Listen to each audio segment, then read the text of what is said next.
పోలీసులు అరెస్ట్ చేశారనే ప్రజలందరూ కూడా ఆనందోత్సవాలతో ఉన్న టైంలో పెద్ద సైకో అయినటువంటి జగన్మోహన్ రెడ్డి నిన్న ఎక్స్లో మాట్లాడుతున్నాడు.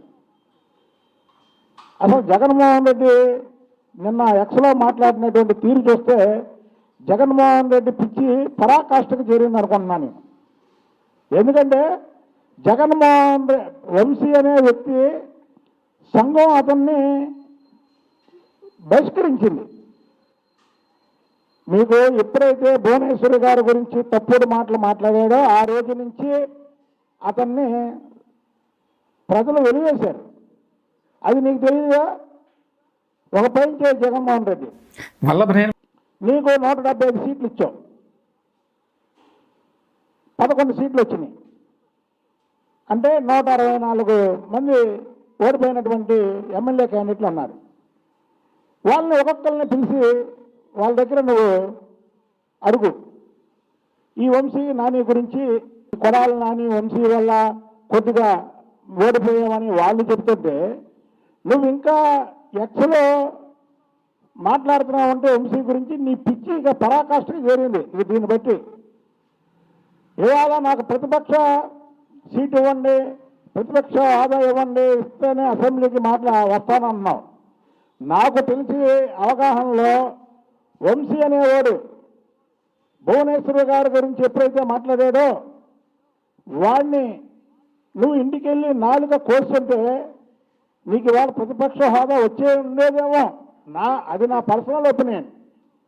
ప్రతిపక్ష హోదా వచ్చి ఉండేదేమో.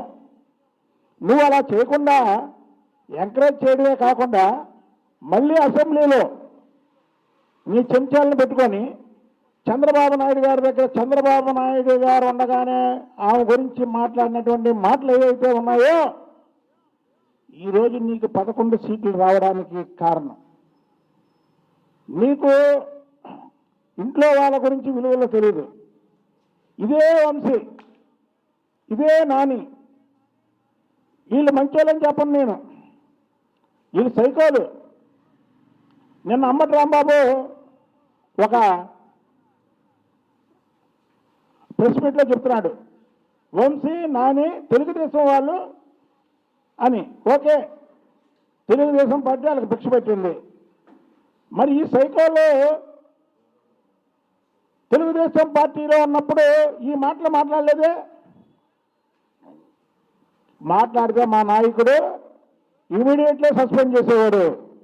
ఇదే వంశీని గన్నవరంలో దాసరి బాలవర్ధనరావుని ఏదో మాట్లాడాడంటే సస్పెండ్ చేశాడు. గత చరిత్ర మీకు తెలియదేమో, తెలుసుకోండి ఒకసారి. ఇదే వంశీని తెలుగుదేశం పార్టీలో ఉండగా పార్టీని సస్పెండ్ చేశాడు. అలాంటిది లేకుండా ఈ పిల్ల సైకోకి ఎప్పుడైతే నువ్వు మళ్ళీ మద్దతు ఇచ్చావో నీకు 11 సీట్లు ఇచ్చినటువంటి ప్రజలు కూడా నిన్ను అసహించుకుంటున్నారు. ఇలాంటి వాడిగా ఇక్కడ 11 సీట్లు గెలిచావని. వంశీది ఒక నీచమైన చరిత్ర. ఇదే కొడాలి నాని వంశీ ఎందుకు తెలుగుదేశం పార్టీలో ఉన్నప్పుడు నీ మీద ఎందుకు ఇలా మాట్లాడలేదు? చంద్రబాబు నాయుడు గారు ఎంకరేజ్ చేయరు దీన్ని. నువ్వు ఇవాళ రెడ్ బుక్ రాజ్యాంగం అంటున్నావు. నీలాగా పిరికి పందడం కాదు మేము. రెడ్ బుక్ తీసింది ఎక్కడ తీశాడు? లోకేష్ బాబు గారు గన్నవరంలో తీశాడు. రెడ్ బుక్లో నేను రాస్తున్నా, నా తల్లిని అవమానించిన వాళ్ళని ఎవరిని వదిలిపెట్టేదే లేదు అని. అంటే అప్పుడు ప్రభుత్వం ఎవరుంది? జగన్మోహన్ రెడ్డి ప్రభుత్వం ఉంది. మీకు దమ్ముంటే ఆ రోజు అరెస్ట్ చేయొచ్చుగా. చెప్పి చేసాం మేము ప్రతిపక్షంలో ఉన్న హీరోలా చేసాం. మీలా దాక్కోలా, మీలా దాక్కొని మాట్లాడాలా. నువ్వు చెప్పావా? పాదయాత్ర తిరిగేటప్పుడు నువ్వు మొత్తం రాష్ట్రం మొత్తం తిరిగేటప్పుడు నేను అధికారంలోకి వస్తే ప్రతిపక్ష నాయకుల్ని ఇళ్ల నుంచి రానియను, ప్రతిపక్ష నాయకులను దాడి చేస్తా, ప్రతిపక్ష నాయకులను చంపేస్తా, ప్రతిపక్ష నాయకుల మీద కేసులు పెడతానని నువ్వు దమ్ముగా చెప్పగలిగావా? మేము అందులో ఏం చెప్పాడు మా లోకేష్ బాబు గారు? నా తల్లిని అవమానించిన వాళ్ళు, నా పార్టీ కార్యకర్తల మీదకి వచ్చిన వాళ్ళు, నా నాయకుల్ని తప్పుడు కేసులు పెట్టించిన వాళ్ళని రెడ్ బుక్లో పెడతా అన్నాడు. నువ్వు ఇది నోట్ చేసుకో జగన్మోహన్ రెడ్డి, ఇది నోట్ చేసుకో. మేము దమ్ముగా ధైర్యంగా మాట్లాడి ఇవాళ నిజంగానే ఎవరిని వదలం. ఇప్పుడు నీలాగా నీ పార్టీలో ఉండి నీ తల్లిని నీ చెల్లిని మాట్లాడితే నువ్వు వాళ్ళని నెత్తి మీద కూర్చోబెట్టుకునే మనస్తత్వం కాదు. ఇవాళ భువనేశ్వరి గారు నారా లోకేష్ బాబు గారికి తల్లి కాబట్టిగా చేశాడనుకుంటున్నాం.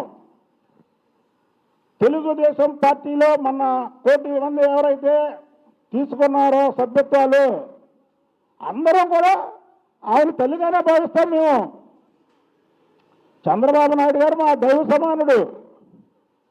అందరికీ ఆ దైవం భార్యని అంటే ఎవరు అనుకుంటాడు?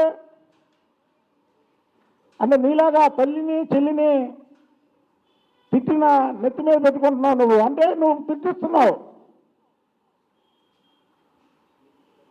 కాబట్టి నిన్న నువ్వు ఇప్పటి వరకు చేసిన తప్పుల్లో ఒకటైతే నిన్న వంశీని ఏదైతే ఎక్స్లో వెనకేసుకొచ్చావో చాలా పెద్ద పొరపాటు చేశావు నువ్వు.